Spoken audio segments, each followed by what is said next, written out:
try to put a lot of positivity in this album. I wrote a first album like 3 years ago, and it was right after my divorce, and it sounded much more darker because I was in a sad phase of my life, and it was slow and dark, and it's a beautiful album, but it's not like this one, which is much more solar and positive and full of power, because this is how I feel now. And yeah, I want people to feel this energy and to take it for them and to feel better thanks to this album. I don't know if it's possible, but I think so.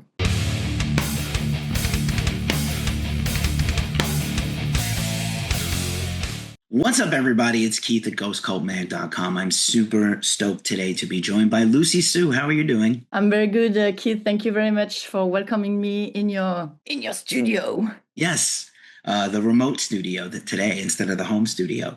You have your debut album, Battle Stations, coming out soon. And just first off, I know you had kind of a circular, not a straight line, a circular route to becoming a full-time artist. So if you want to just tell us your backstory a little bit, I think it would be helpful to get people interested in understanding, where you started to where you are now. Yeah. So first of all, I'm French. And I was born in a family of musicians. I studied classical music at the conservatory of my hometown, Lyon. And so I started learning cello. And then, of course, I was also following the top 50 with the pop music and rock music. And so I was always torn between classical music and rock. And so I also had rock bands. And then I get married, so I had kids and I had to work a lot and I forgot myself. And then I get divorced and I decided to put all my energy into music again. And that's what I did. And so I still work a lot because just like you, I need to have money to survive and to pay the taxes and the food and everything.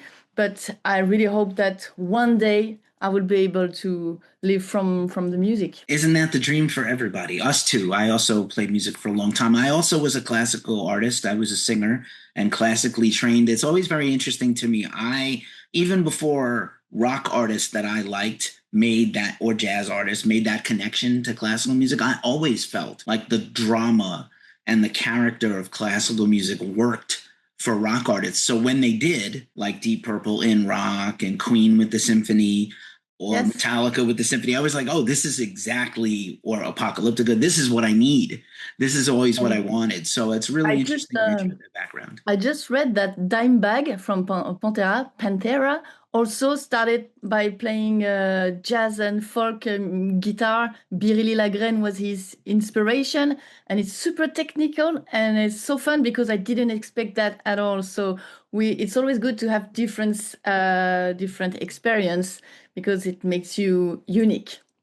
Of course, yeah. I think Rex Brown was a jazz bassist before. He could have got a scholarship to go to the best jazz music schools in the country, and he turned that down to hang out with the brothers and start Pantera. So that's pretty amazing. I think today would have been Dimebag's birthday, actually. So it's fun that you brought that up. It's fun as we record this in late August. But yeah, super interesting. And then, we're all trying to find ourselves. I think it just takes us, no matter what life, gives you, it takes us all a little while to actually find, our purpose and our meaning and our happiness. Yeah, so I'm glad exactly. You're on that road now. And Battle Stations is awesome. It kicks a lot of ass. Obviously, there's the fun music video and Satchel from Steel Panther. When did you always love hard rock music? And what were your favorite rock artists growing up? Could be, any gender, it doesn't matter. But did you have a favorite singer ever that made you want to sing also? I started listening to rock with the David Bowie and The Who. It's the first tapes that I bought. And then really quickly, I went into Guns N' Roses and then Alice in Chains and all the grunge scene from Seattle. And that's really the core thing that made me who I am. Then also, it was also Metallica, but that was the core thing. And then I started listening to other bands, for example, today I'm wearing a Amon Amarth shirt. I love them so much, but I discovered them 3 years ago only. So I'm very happy because I'm 47 years old. I know a lot of things in music, but I still discover every day. So I'm so happy about that. Same with the Steel Panther. I didn't know them 6 years ago. And today I did I'm friend with Satchel, and we did a collaboration. So it's amazing. Life is really cool for that. Isn't it? Isn't it something? I always say that, music is like recovery. We will take you all the time, whatever your story is, whatever condition, hard rock, heavy metal, metal, whatever genre, will always take you. Other people are like, nah. Nobody is like, I liked rock music once. I don't think so. I think, pop music is great, and I like a good song is a good song. So if you take the bones of a good song, it could work for R&B, it could work for metal, it could work for folk rock. But I just feel like we're a certain type of loyal fan base, right? Rock and heavy metal. We're lifers. So I love that about you, and I love that for you. That's great. Yeah, but I also listen to, I have a lot of tattoos, and I have a Bee Gees tattoo as well. I have I'm inspired by so many kind of music. So yeah, you need to listen to a lot of big spectre. I don't know how you say that, of music, because that's what will make you different, and it will give you the inspiration to do something different. So it's really cool. Yeah, but hard rock, and but yes, pop music as well. It's always giving me the chills. That's what you say. Yeah, there's an actual And medical name for it. it has been proved by scientists that music, the sound, can heal people. So I really believe in it. And also, when you go to concert, it has been proved as well that it brings you the force and the energy. And that's why I think maybe during the war they used to play music to force people to have power and courage to fight.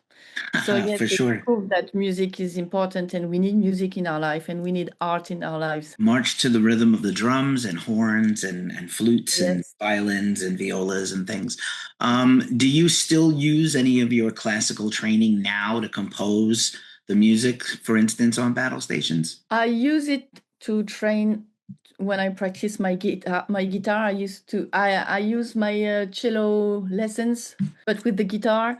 And when I compose, I don't think like I have to remember what I learned when I used to go to the conservatory. But I think it's like it's natural. It's in me because I did it so many times that I don't have to think about it. It's natural. It comes like this. I'm very lucky that I went to conservatory, so for me it's easier, I guess. Interestingly enough, I found that there was like kind of a disconnect for me personally. Like, I'm grateful for my training, and it made me a better musician and artist, especially when I used to perform and things like that, and also like in writing music. But also at the same time, I think that I was trained so strictly that my teachers all hated rock music and thought punk rock was terrible, and like you couldn't have a conversation with them when I was like, I see Queen and Beethoven, and I don't see a difference in Brian May and Bach and Beethoven. I see the same guy. I see the same people, right? Or Runaways. Like, I see the same thing. Lita Ford. And they had the same haircut as well. They do have. Brian May has always had that very big curly hair. He almost could be transplanted out of the Middle Ages, the classical era. He looks good in frilly shirts. We already know, so he can make it. But yeah, the record is killer, and I love the energy and the positivity that you have. I think that's a lot of fun, and I don't think we have enough of that right now. And the world is a very tough and hard place, which I talk about constantly. But music, I think, like your music, has a very uplifting and positive and strong quality to it that I think is going to inspire people and will help and heal people. I think it's really great. Thank you so much. Thank you. Yeah, I tried to put a lot of positivity in this album.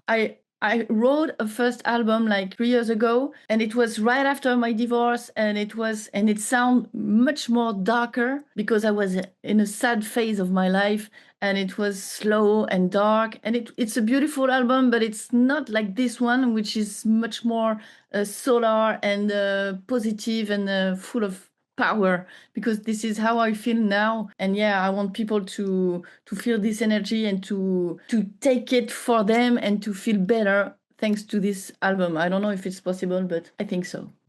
Well, I often say that you are your own first fan. So obviously you have to enjoy it and be inspired and be empowered by it first. And then I think that will translate to people who either hear the record, see the music video, watch you perform at some point. So I think that that's really great. And that's what music can do for you. We're very lucky. I feel like music we're just so lucky to have this art form. I can't imagine life without music every single day of my life. Yeah. So you mentioned you have this friendship with Satchel. You got him to be on one of your songs. He's in the video. It's hilariously funny and really silly and great in the best way. Like I said, things are so serious right now that we need to find that joy. I know that doesn't sound the most metal thing I've ever said, but like I think we need to focus on finding the joy. And I love that your music and your video especially have that. Yeah, it's really important because I just found out that I don't find out just right now, but I think it's if you want to spread a message, you don't have to criticize the others. So you better explain to people the message, but with having fun. And if you explain things while having fun, they will laugh and they will understand it much better than if you criticize them and if you say don't do that. Or if you're sad, no, you have to give people the will to understand and to be happy and to improve. And if you do that with happiness and with jokes, it's much better. I think it's more powerful and effective. That's the word. Right, that too. Yeah, of course. Yeah, we need to like I said, the world is hard enough. And there's plenty of times, there's plenty of opportunities when you can speak out about important, serious topics. But I do think there's a fun and uplifting side of rock and roll that we need to have back. We don't have enough of it. There's a handful of artists out there, whether they're silly for the sake of being silly or they're just like I said, just joyous, just wild abandon, smiling, laughing, happy. Because like again, like regular life is hard enough, right? We don't. A lot of people come to the arts to a film or art or painting or plays, drama, music to escape, right? It's escapism. So I think that that's important to keep that present in your work also, if it's And music. speaking about Steel Panther, they are singing crazy things, and it's very funny. But nevertheless, they are super talented. They play like gods. Satchel is so good, and all of them. And Michael Starr sings like it's amazing. His voice is amazing. He sings like the guys from Van Halen. So you can be fun and be talented as well, and make amazing music. So. Voilà. But I am not a fun musician. I try to. I'm not in the same position than Steel Panther, but it's not the same kind of music. But and the way they use humor. But what did I want to say? Because it's difficult in English for me. But we are not in the same level. But we both want to spread positivity, and that's the main thing. Right on. I love that for you. Furthermore, I think it's really interesting. The record is like, very. I grew up listening to just albums. I didn't have a CD player. I had records, and I'm back to having records again, which is very nice. And back in the day, you couldn't really skip around unless you were really precise with the record player needle. And now I think that a lot of people are making albums with the idea like this is a whole album. So this takes you on a journey. So I love sequencing, and I love the fact that your album takes the listener on a journey. It doesn't all sound the same. There's a lot of variation, and I wonder if that was something you thought about going in, or if you just write and it turned out the way it turned out. Yeah, exactly. I just wrote, and this is how it is. I didn't say to myself, I'm gonna create a special concept from A to Z. So no, it's just came like that, and it's not a problem for me because I like the fact that my songs are different. They are all different. There's not a song looking like another song. And I like that concept, like for example, Soundgarden, they used to make this kind of album where all the songs were different and each song brings you to a journey. And I like it very much. For instance, I really love, what's his name? Bon Jovi. I love him a lot, but all his songs sounds the same. You could make one song with all the songs, and I love all of them, of course, but at the end it's a bit boring. So I prefer to do totally different songs, an eclectic album, rather than doing the same kind of thing or during the whole album. Right on. I was a big Bon Jovi fan back in the day. You're not supposed to be a big metal guy and like Bon Jovi, but I always liked Bon Jovi. I think my music school teacher brought in Slippery When Wet to play for us. This is like classical music teacher brought in that album to say that he liked this. He was the only teacher I ever heard that said that they appreciated rock music. Most of them hated it. He was different, thankfully. Yeah, I think he liked the keyboard. Same with my English teacher who taught us scorpions. It's nice. Scorpions. And All right. The it was heroes, the unexpected. heroes from Germany. I'm a big fan. Yeah. It's crazy. They're around for so long, maybe even longer than I'm alive. Um, did you have like a did you go to a lot of concerts growing up or just classical performances? First concert I went to, I mean, a rock concert. I was like 15. Before that, it was only classical music because I was going to this concert with my parents. But yeah, I was lucky enough because my parents were super open. They don't listen to something else than anything else than classical music, only classical music and baroque music, and that's it. But one day, my mother had this super cool idea to bring us seeing Pink Floyd, and it was amazing because it was the real Pink Floyd, and I was really lucky. And I was like 17 maybe, and then I went to see Blur, and then I went to see Faith No More, and before I was 18 years old, so it was so cool. And then I saw a lot of bands That's until amazing. Pink Floyd and Faith No More are two of my favorite bands ever. ah, And I can even hear Faith some No of it in More. your music. Yeah, Faith No More is Faith great. No More is really, I think Faith No More, honestly, is my number one favorite. Yeah, Patton is an unbelievable singer. It's kind of wild to hear the things that he does from song to song. So different, but it's still always him. And his other projects are also like every single one of them is incredible. It's weird. Yeah, I don't know. all of them. I can almost, except for Bowie, I can't think of anybody else where they did such a vast, different array of things all the time. Yeah, he's amazing. He's so talented. His voice is crazy, and he always bring newness into music. He's so modern, so how do you say that? Forward. He's Mm. in advance of all of us, and yeah, it's crazy because right now I listen to bands who tried to copy what he did like 20 years ago with Mr. Bungle, for example, and it's hilarious because they will never be at his level.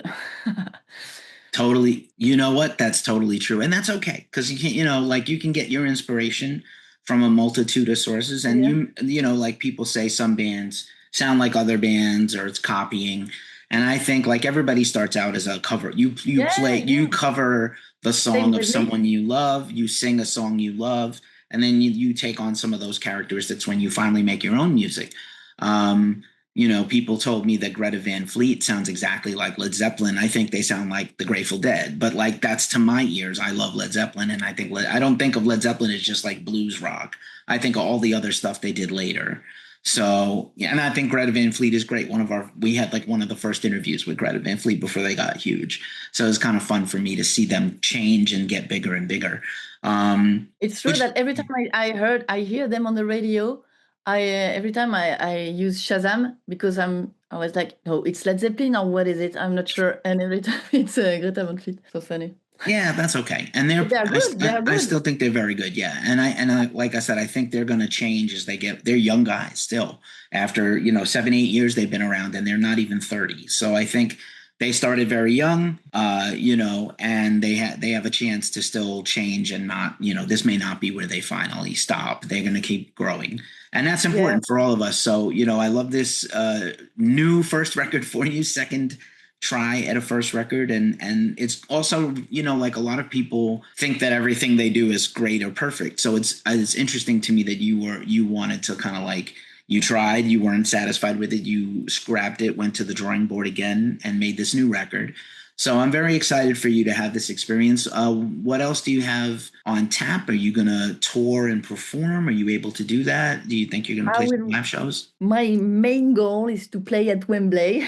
So that's the biggest dream. The day I will play at Wembley, I will say, okay, now it's okay. I did it. But yes, now I want to tour. So we are working on it with my manager. My manager used to be the manager of Gojira. I don't know if you know them, the French metal band of the moment. They're really cool and really good. And so he used to manage them for like 11 years, I think. And now he takes care of me. So he's working hard for me and it's really cool.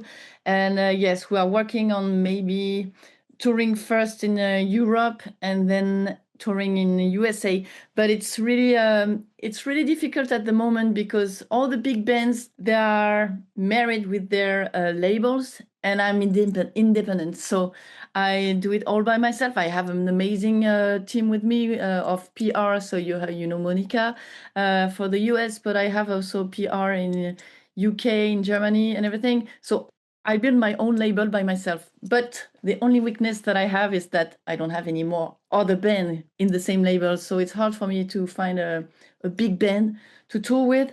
But my manager is working on it, so we cross our fingers that very soon we will be touring all around the world. Right on. That's amazing. We are all over the world. We started as a zine in the Netherlands. So we still have a big staff in Europe, especially the UK. So I'm sure if you get to tour and you go to England and, you know, thereabouts, we will get you covered and come out and see you. Or if you come to the Netherlands, maybe someone will come out and check out your band. Or if you come here, I would love to meet you in person. And you know, it would be amazing to see you live. This record's killer. Battle Station is the record coming out on your label, Sphinx label. And I wish you all the best success. This is a great record. I hope everybody gets to hear it in a couple of weeks when it comes out. And we'll do this again sometime in the future. And hopefully, like I said, in person. Thank you so much. It's really, we need people like you because when we do this music, we need your support, and it's so cool. You can't imagine how cool it is to hear you say that, because I know that you have a big, as you say, a musical education, and it's really supportive for us to hear people like you saying this kind of things. So thank you very much from the bottom of my heart.